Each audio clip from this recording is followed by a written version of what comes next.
Do you like a camera? Huh? Do you like a camera? Yeah, it's awesome. Yeah.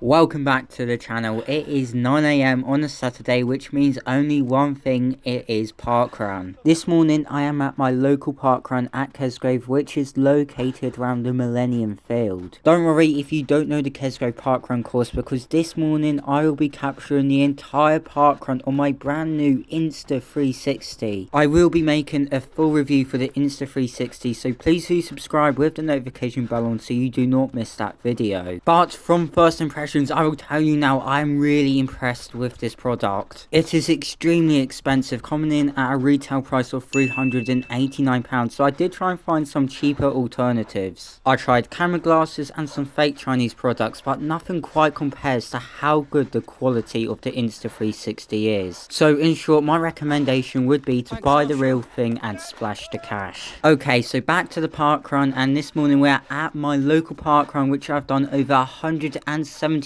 times before at Kesgrave. Therefore, I know this course very well, so there'll be no chance of me getting lost this morning. The parkrun course, as you are about to see, starts off on the Millennium Field, where we'll do 2 laps round the field, which is roughly for about the first kilometre or so. The guy who's currently in front of me is my brother Connor, and well, I will not lie with you guys, he is most certainly faster than me. It would be silly for me to try and stick to him, because then I will most certainly burn out, so I'm going to do the sensible thing and let him do his own thing, and slowly throughout this video he'll become more of a distant dot. Gradually he will go further and further away, and he'll probably be looking for a time in around the 16-minute mark. So with me doing my own thing, what is my time goal for this morning? Well, I have one very clear objective, and that is to beat my current personal best at Kesgrave with a time of 18 minutes and 7 seconds. As I am only 7 seconds away, I would also quite like to go sub 18 minutes this morning. However, that will be quite an accomplishment for me to do, because we'll be averaging around 3 minute 36 seconds kilometers. And while Kesgrave Parkrun, it most certainly isn't the fastest course in the world. It is completely on trails with no sections being on tarmac whatsoever. However, that can be perceived as an advantage, because that means you can wear cross-country spikes without them being blunted. And that is the exact shoe choice which I've gone for this morning. I've gone with my Nike cross-country 6s with 9mm spikes in. However, they are more likely to be around 6 to 7mm long spikes, because, well, they are slightly blunt. However, that shouldn't be a worry for me this morning, because looking at the course, it doesn't look too muddy this morning. To be honest with you, the areas where the cross-country spikes will be becoming most useful for me is on the grass, which I'm currently running on right now. As we are in the winter months, it is slightly on the long side, but with my cross-country spikes on, this is not a problem whatsoever. Another thing to add on about the course at Kesgrave is that it is completely flat. I can assure you now, for a trail course you can't get there much faster than this, and this is definitely the fastest trail course located in Suffolk. And now, as you go past the Millennium Hall to your right, that is where we buzz for our first kilometre. I buzzed for a first kilometre of 3 minutes and 24 seconds. Now, that is very much over the PB pace, but I can tell you now, most times at the Kesgrave Parkrun, we do go off quite fast like that. And well, usually that is a result of me being in a big pack with loads of runners around me to work with. However, it doesn't look like that will be the case this morning, because Connor is now a pinprick in the distance, and I cannot hear anybody behind me. I can't hear no footsteps or breathing, so it looks like this morning it might be a bit of a solo effort. But nevertheless, I should remain alert, because you never know, someone might sneak up on me. Now, I need to try and make sure this pace doesn't drop, because before we go off that fast, and then, well, we completely burn out. And well, with the addition of the Insta 360, you can see to the left the pace which I am currently doing. And if I want to PB, I need to keep that below 3:36. And well, at the moment I am feeling relatively good. We are now out of the 2-lap part of the field, and now we're heading off towards the big tree in the distance. You can't really make it out yet, but we will go past that tree, and then we will continue along this path heading straight forwards. And then eventually we will get to a marshal, where we will do a turnaround and then continue continue on the other side of the field on the path. So well, yeah, this is a pretty straightforward course and one where you shouldn't get lost in, and out of the 170 times which I've done the Kesgrave Parkrun before, I've never seen anybody go wrong. And as we continue along this path, you can now see in the distance that the oak tree is coming into view, and then we go past that, past the marshal, and then we continue on the path.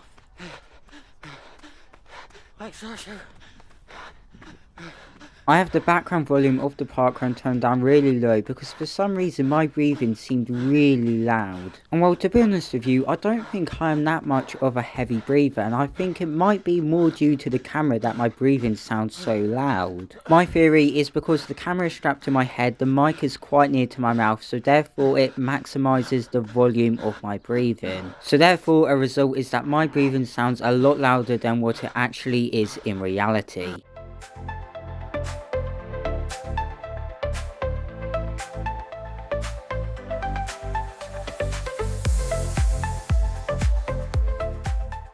Okay, so at this point we buzz in for a second kilometre, and I buzz in for a time of 3 minutes and 33 seconds. As I'd expected, we have slightly slowed down, and this second kilometre is slightly slower than the first by 9 seconds. However, this does not mean I have burnt out any shape or form, and this is exactly the tactic which I usually do. Yes, it can be risky because it does increase your potential of burnout, but that does mean I have slightly less work to do in the second half. When going for a hard effort run, I usually do go out having my first kilometre being the fastest, and well, from experience this tends to be what works well for me. The pace which I'm going at is slightly faster than the PB pace, and that is exactly where I want to be. Every second matters, and while currently going at this pace, I'm chipping a few seconds off my PB at every kilometre. And well, I need to make sure I maintain this pace and I do not drop my speed, because currently we're going just faster than 3:36 per kilometre. And well, if I can do that, then I'll be leaving this field with a new PB and a very big smile on my face. Of course, I've got the thought of burnout in the back of my mind, because it's at this point of the course where usually I start to slow down. But at this point I feel really good, the lactic acid hasn't kicked in yet, and I am feeling really strong at this moment. I am in desperate need for a PB at Kesgrave, because the last time I ran a PB here was nearly a year ago now, on the 18th of January. And since then I feel like a lot has happened, and I've ran a lot of faster times at other places since then. I've taken a lot of time off my actual 5k PB into the low 17 minutes. I've ran my first ever half marathon, and I am also fresh off a 10k PB at the Brighton 10k. It was just 2 weeks ago now where at the Brighton 10k I went and ran a 2 minute and 23 second 10k PB of 33 minutes 41 seconds. And well, because there's such a big chunk of my 10k PB being taken off, I actually ran a 29 second 5k PB during the 10k as well. I ran an unofficial 5k PB of 16 minutes and 32 seconds, but as this was during the 10k, I will still count my official 5k PB as 17 minutes 2 seconds. But what I'm getting at is that I'm in extremely good form at the moment, so I definitely have the possibility of running a PB this morning. Back to the parkrun, and we just went round the turnaround point, and I feel like it always gives me a fresh pair of legs going around that turnaround point. It's more likely more of a mental thing, but now I can see the pace is back where I want it to be. As you go around the turnaround point, you can then get an indication of how far the rest of the pack is from behind you. And while sometimes if there is someone relatively close to you, this can be extra motivation to not let your pace slow down any further. Of course, parkrun isn't a race, but over the years we have formed some friendly battles coming back towards the Millennium Field. However, it doesn't look like that will be the case this morning, because as I expected, I have around a 30 to 40 second gap between the chap in third. So it looks like the rest of this parkrun will be a solo battle of me putting my head down and grinding things out. But as I already said, I do normally gather some speed coming back along this path coming towards the Millennium Field. And at this point, as we approach the third kilometre, I feel really good, I feel really strong, and I'm trying to push the pace as fast as physically possible. I feel like the cross country spikes was definitely the correct option for for me to go with this morning, and it is working really well for me currently. As you can see to my left there are fellow parkrunners, and it is great to see so many people out this morning. I absolutely love parkrun, and I've only missed 3 this year. Hopefully next year it'll be none. And then there we go, boom, we go into the 3rd kilometer with a split of 3 minutes and 33 seconds. This is exactly the same time to my 2nd kilometer, so that is absolutely perfect, and I'll be happy with that. My current pace is slightly faster than the last 2 kilometers, so let's see if we can progressively go faster for the 4th kilometer. And then if I can do that, oh, a PB will be in touching distance.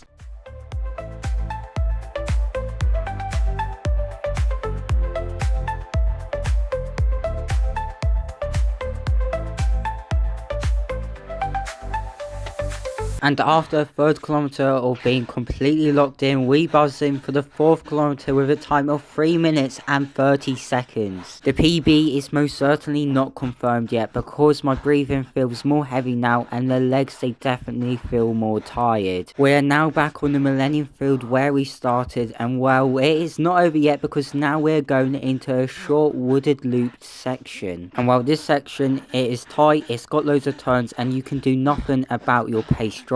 And for me, it's about trying to keep that pace as fast as possible because we've done the hard work now and every second matters. And if I can maintain this intensity for just 1 more kilometer, then well, I'll be leaving this field knowing I've given it everything which I've got. And here we go into the wooded section. I enter, and I need to make sure this pace drops as little as possible. Come on Matthew, give it everything you've got and you'll be leaving this field with a big PB and a big smile on your face. You can see what I mean by when this is a tight section, and while overtaking can be a slight bit of a nightmare, but usually you're with people around your speed, so that shouldn't be a problem. And everybody is entitled to do the parkrun, so please be patient, and I promise you this section does not go on for too long. But for me personally, I am by myself in the solo world, lonely, all by myself with nobody around me. I'm in a very comfortable 2nd position, but the position is not what matters to me, it is the time. I could be in 200th position for all I care, and if I was to run 2 seconds faster, then I will most certainly take that any day of the week. As you can see below me on the ground is some leaves, and this is probably where it is ever so slightly slippery, so I'm definitely happy to have the cross-country spikes on at this moment in time. But don't worry guys, it isn't that big of a deal, and you don't have to worry about wearing cross-country spikes. In fact, I might have been the only person to have been wearing cross-country spikes this morning.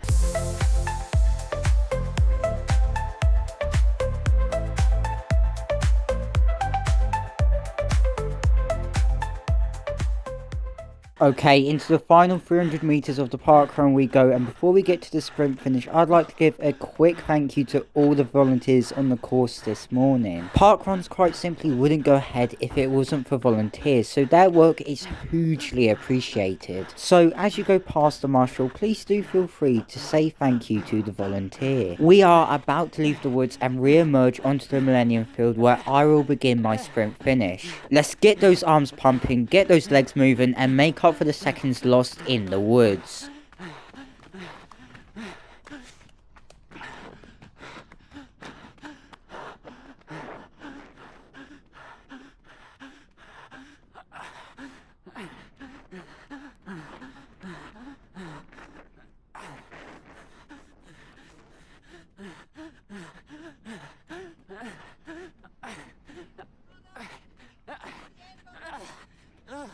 Boom, 5th kilometer in a respectable 3 minutes 34 seconds. Oh dear. Oh. You know Charles something. Is that a new camera? Yeah, I love the new camera. Cost me 300 quid. It's good. Thanks. A few moments later. Alright guys, so the official results are in, and I got a 37-second PB of 17 minutes and 30 seconds. To get such a big parkrun PB at Kesgrave, I am delighted with that. I'm over the moon with that. Today I felt really strong, the splits were consistent, and overall I am delighted with today. Now, if you're looking forward to seeing the Insta 360 review dropping in the next week or so, please do consider leaving a like and subscribing to the channel with that notification bell on, and I will see you in the next video. Bye for now.